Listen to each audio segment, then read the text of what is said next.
Bonjour mes ladies et mes gents, bon retour sur ma chaîne. Moi c'est la Queen Esther B et comme vous le savez, ici je parle de foi, d'épanouissement et de style de vie chrétien. Aujourd'hui, j'aimerais vous parler d'un sujet très particulier qui est important pour tout enfant de Dieu, pour tout chrétien qui se veut mener le bon combat. Donc, si vous êtes prêts, ne perdons pas de temps et allons-y.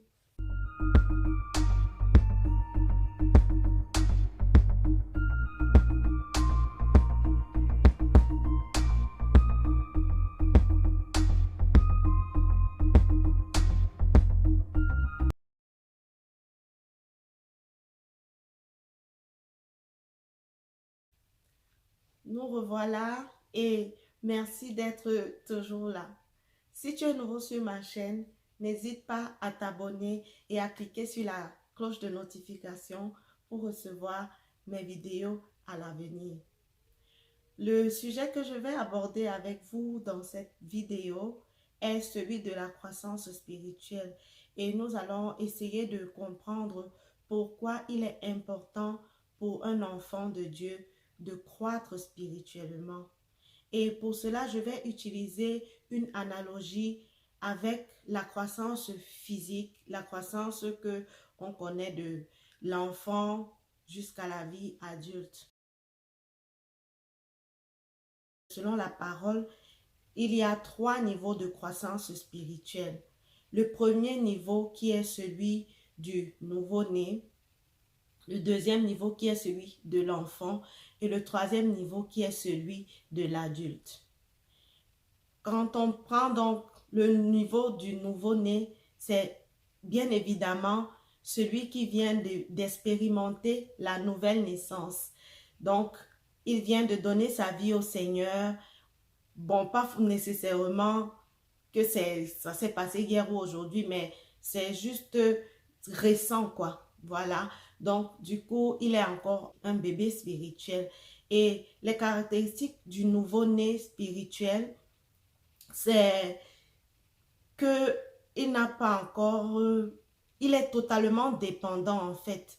Par exemple, quand quelqu'un vient de donner sa vie au Seigneur, euh, il a encore besoin d'être enseigné par son pasteur ou bien par la personne qui l'a amené au Seigneur. Il a encore vraiment besoin d'être tenu par la main, guidé dans sa vie chrétienne de tous les jours, tout comme le bébé de façon naturelle qui est totalement dépendant de sa mère, totalement dépendant de ses parents. C'est ainsi que le nouveau-né dans la foi est aussi totalement dépendant vraiment des aînés spirituels, de son père spirituel, de ses parents spirituels. Donc, le nouveau-né aussi, il est encore, il ne connaît encore rien, il ne sait pas encore faire la différence entre ce qui est bien et ce qui est mal.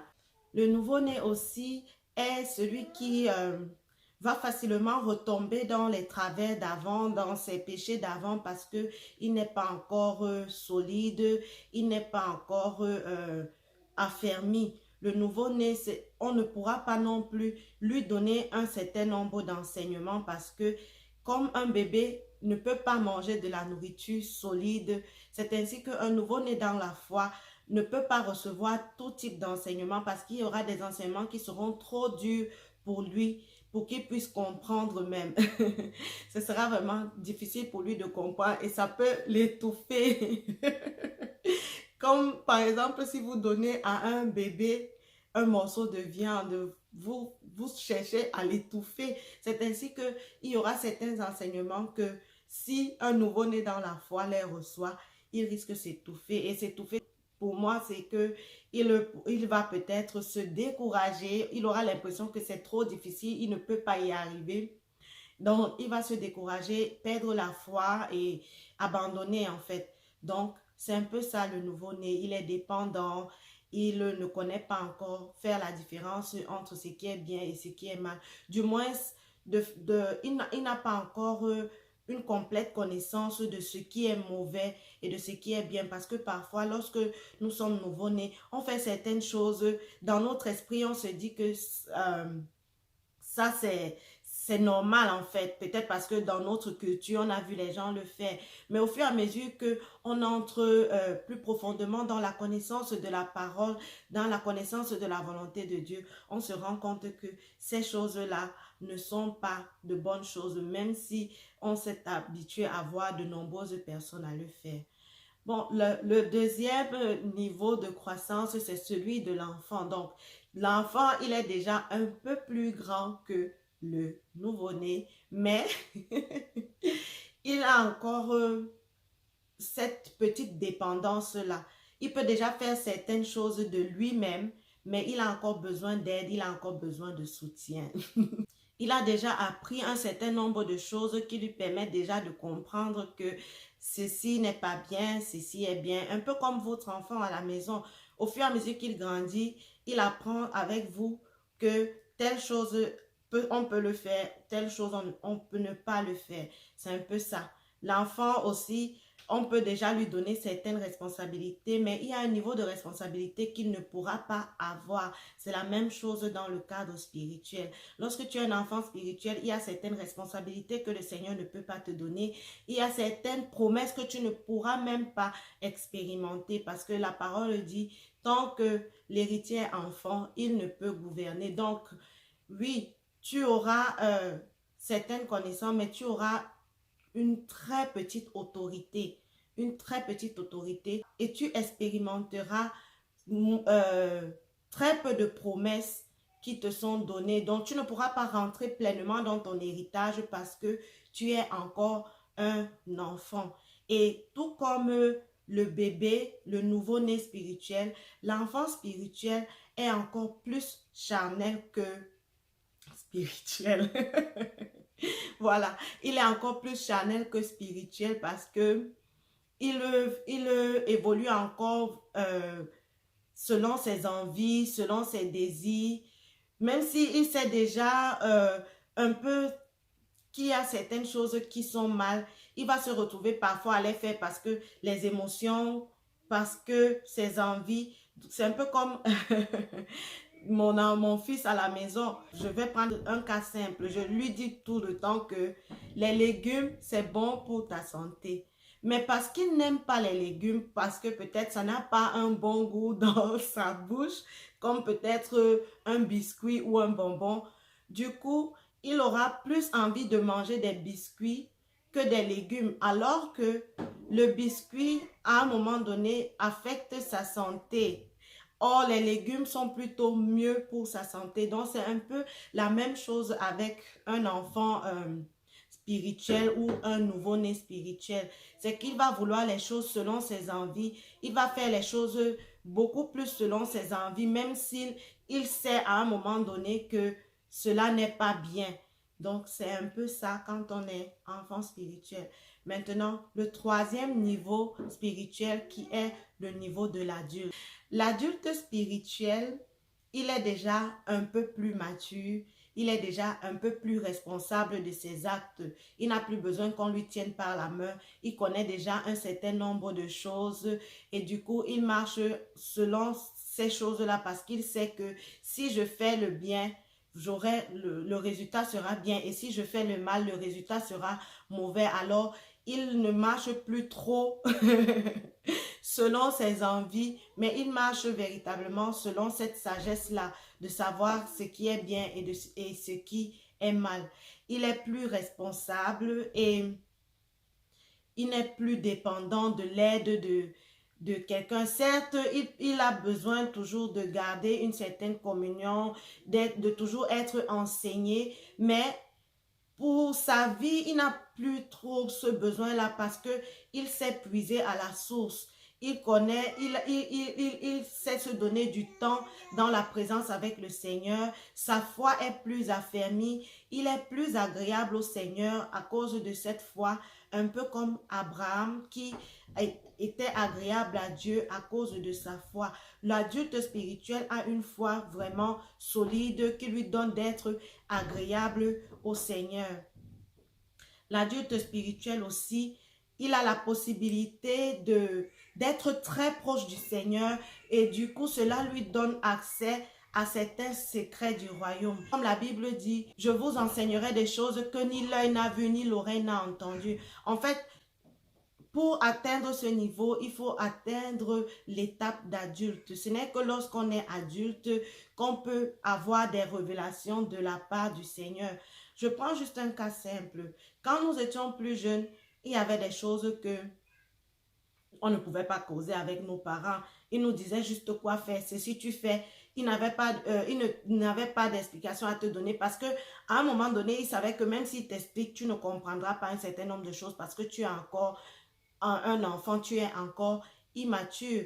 Par exemple, mon père me disait que lorsque tu seras plus grande, on va causer comme des amis. Et c'est effectivement ça. Depuis que j'ai atteint la maturité, je cause avec mon père de tout et de rien parce qu'il sait que j'ai déjà un certain degré de sagesse, j'ai déjà un certain degré de réflexion et il peut me dire certaines choses. Donc, c'est la même chose avec l'adulte spirituel. Le Seigneur peut lui dire certaines choses parce qu'il a déjà un meilleur entendement, il a déjà le renouvellement de l'intelligence. Le Seigneur donc peut lui donner des secrets.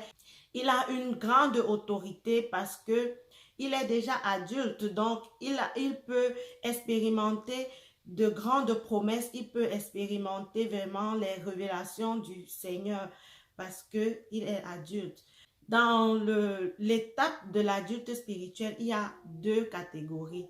La première catégorie qui est la catégorie de l'ami et la deuxième catégorie qui est la catégorie de l'épouse. Jésus pouvait dire à ses disciples, je ne vous appelle plus serviteurs, je vous appelle des amis parce que le serviteur ne sait pas ce que fait son maître, mais vous, je vous ai enseigné tout ce que j'ai appris de mon père, donc maintenant je vous appelle des amis. L'ami est la catégorie la moins élevée lorsqu'on est un adulte, parce que même si l'ami a accès à un certain nombre de choses, l'intimité qu'il a avec la personne n'est pas assez forte pour que la personne lui révèle de grands secrets comme il pourrait le révéler à son épouse. Et ça, c'est dans le cadre normal du mariage parce que je sais que dans certains mariages, ce n'est pas forcément le cas. Beaucoup de personnes se confient plus même à leurs amis que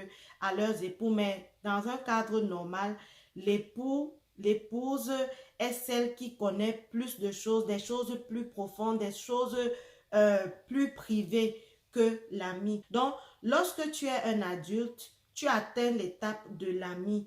Comme je vous disais tout à l'heure, maintenant je peux parler avec mon père comme un ami, il peut me dire un certain nombre de choses. Lorsque tu es donc ami, le Seigneur peut te dire un certain nombre de choses, il peut te donner certaines révélations. Tu connais certaines choses du royaume. Mais l'étape à laquelle nous devons tous aspirer est celle de l'épouse parce que l'épouse a atteint un degré d'intimité encore plus fort. Et en plus, Jésus-Christ ne reviendra pas chercher ses amis, il reviendra chercher son épouse. Donc, tout chrétien devrait aspirer à croître jusqu'à atteindre la stature de l'épouse. L'épouse à qui on ouvre complètement son cœur. Le Seigneur pourra te dire des choses vraiment qu'il n'a pas révélées à d'autres personnes. Si tu as l'impression que dans ta relation avec le Seigneur, tu ne reçois pas des révélations, le Seigneur ne te parle pas, pose-toi la question de savoir quel est mon niveau de croissance spirituelle. Ok. Quel est mon niveau de croissance spirituelle? C'est très important. Je le dis peut-être en riant, mais il est très important pour nous les chrétiens de pouvoir croître.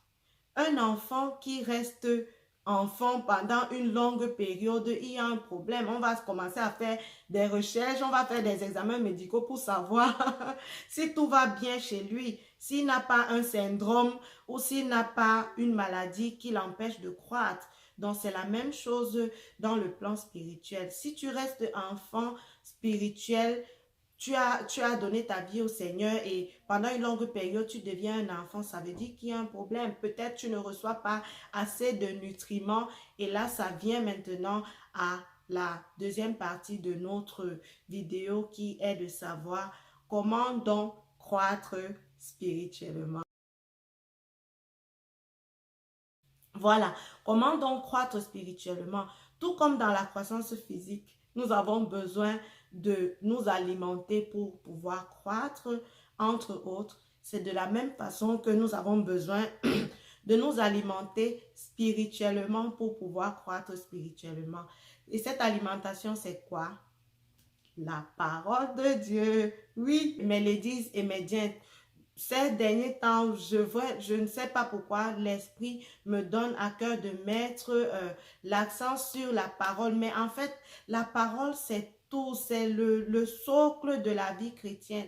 Si tu ne te plonges pas dans la parole, tu ne peux pas croître. Si tu ne te nourris pas de la parole, tu ne peux pas croître. Tu vas te nourrir de d'autres choses, mais tu ne pourras pas croître spirituellement. Ce qui te fait croître spirituellement, c'est la parole de Dieu. Et tu dois pouvoir la consommer de façon constante.